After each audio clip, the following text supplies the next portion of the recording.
hari abantu benshi bavuga ngo kwikinisha ngo ni byiza, ngo biruhura mu mutwe, ngo birinda ubusambanyi, ngo birinda ngo kwifata, ngo birinda ngo agasuzuguro k'abagore.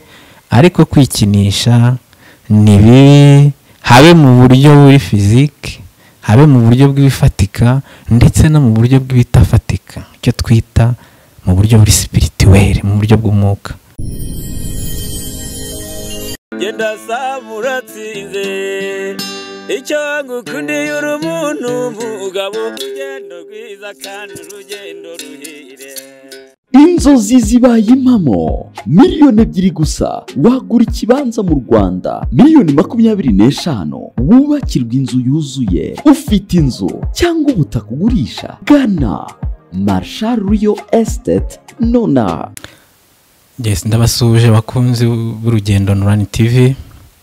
Amazina yanjye ni Munyaneza Alex. Amahoro y'Imana abane namwe. Mbere na mbere banje gushima Imana, maze iminsi mfite ikibazo cy'uburwayi. Nari mfite ikibazo cy'uburwayi bw'umugongo ukabije cyane n'itako. Banza kugira ubwoba, ndavuga ngo ese ndwaye iki, kuko nari maze kuzenguruka mu mavuriro arenga 3 nta ndwara bari kubona. Kugeza ubwo nagiye nyura muri MRI, ntabwo barareba buri kintu. Ariko igitangaje nje kubabwira abakunzi b'Urugendo Online TV, ni uburyo nakijijwe n'ibintu byoroshye rwose nta nakekaga. Ariko nyuma yaho nza kugenda amenya byinshi yuko ibidukiza, ibidufasha, ibiduha amahoro ntabwo biri kure yacu. Horaho yarabiduhaye, Imana yarabituremeye. Ibyinshi ni ibimera, nerema enye Imana yaduhaye. Abazi isomo ryita alchimie barabizi, umuriro, umwuka, amazi n'ubutaka. Muri ibintu byose byo kudufasha hano ku isi kugira ngo tubashe kurangiza urugendo rwa hano ku isi no kurangiza ishuri rya hano ku isi, ntabwo biri kure yacu. Ndashima Imana rero muri rusange. Nabanjije kugira ubwoba, ndavuga ntese ngiye kugira ikibazo cya prostate, kubura umugongo hasi, hano hasi kwizimbavu mu Gifaransa bita ramba côte. Hajya hagira ikibazo iyo ufite prostate yaragize hypertrophy cyangwa se ufite ikibazo cy'impyiko. Ariko ibyo byose nsanga nta kibazo na gito yamfite pe. Nyuma yaho nkoresha ibintu bitangaje, nanone bitanatangaje cyane, kuko tugenda duhura nabyo buri munsi.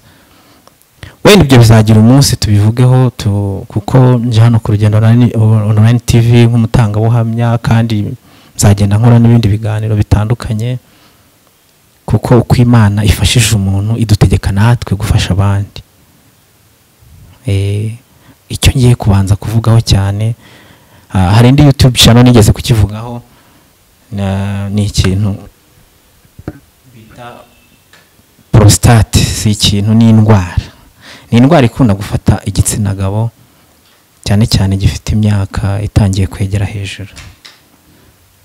Nigeze nari navuze ama symptoms cyangwa se ibimenyetso bimwe na bimwe, ariko wenda abantu bose ntabwo bakurikiye channel, cyangwa se hari ababibonye, hari nabo twahuye turaganira mbagira inama, hari abo byafashije.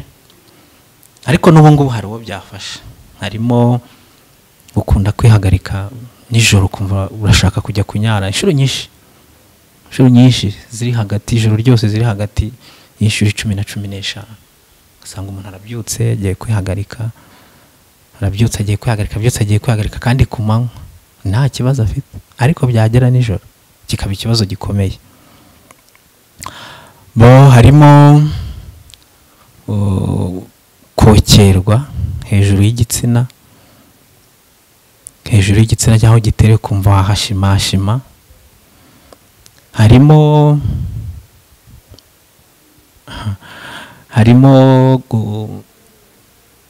kwihagarika, wakwihagarika ukaba wakwihagarika inkari zikaza zikurikiwe n'icyo twita mu Kinyarwanda amasohoro. Harimo kuba umuntu yakora imibonano mpuzabitsina, yamara kuyikora yagera igihe cya orgasm akaba yazana amasohoro afite ni certaine quantité y'amaraso. icyo gihe biba bimaze no kugera ku kigero kirenze prostatitis, hagiye kuzamo kansa, kuko kansa ya prostate yo cyangwa se kanseri ya prostate ikunda guhitana abantu benshi. Harimo ibihanganye byinshi yagiye yica byagaragaye, byagiye bivuga mu itangazamakuru. Harimo wayoboye Zaire ya kera bitwaga mu Mobutu Sese Seko, naye bavuga ko yazize kanseri ya prostate. Hari n'abayita ngo ni kanseri, marambabarira ngo ni kanseri y'amabya, ariko amabya na prostate ni ibintu bibiri bitandukanye. Prostate iri ukwayo n'amabya ari ukwayo. Prostate rero ni indwara bavuga ngo ntikira, ngo yafashe ngo tayari ngo ubwo nugucaho, ariko irakira. Narabivuze, nta ndwara buriya idakira, nta na virusi itagira antivirus, ahubwo ubumenyi cyangwa se amahirwe yo kumenya ibivura nibyo duhishwa. Nurese ko umuntu yivuza ukumva ngo mu Rwanda byanze, ngo muri Afurika byanze, ukumva ngo yagiye hanze arakize. Kagira ngo sare ibindi birenze bamuvurisha, ni bya bindi nababwiye Karimana yaturemeye hano ku isi dufite tunyuraho buri munsi, tunyarira buri munsi, abihagarika ku gasozi twanumvise ngo drone noneho zigiye kujya zidufotora, ariko ubundi no kunyarira ibimera ntago ari byiza. Umuco w'abashama aho kiranazira, umuco w'abashama bita shamanism, no kujya gutema igiti urabanza ugasaba uburenganzira, kuko buri ibimera nibyo bitubeshejeho, ntago ari twe tubibeshejeho.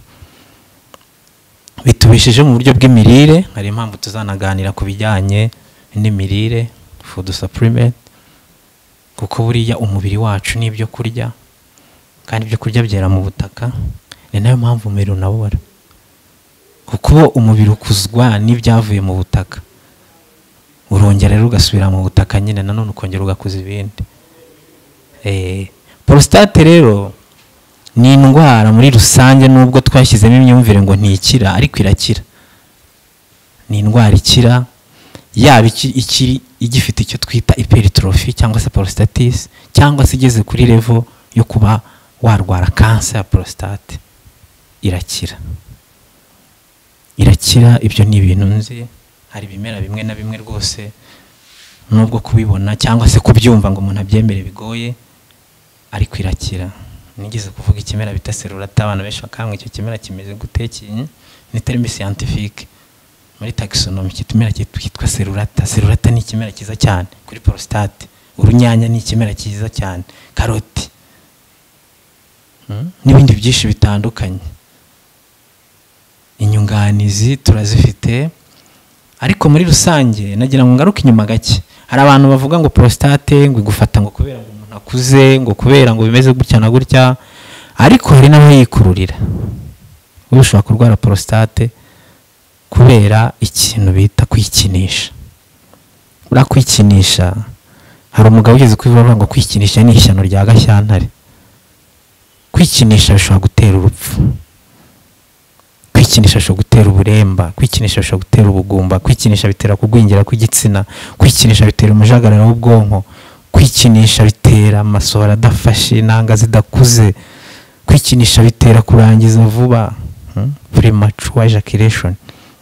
Ari nabyo rwose ubu ngubu abagabo basigaye bagira ipfunwe, usanga abagore barabaharasinga cyangwa bagiye kugura ba bandi nyine bicuruza, ugasanga baturiye se, ni ukumubona gutyo gusa. Kubera iki? Gusohora vuba. Simvuze ko gusohora vuba buri gihe biterwa no kwikinisha, ariko 99% nicyo kintu kibitera.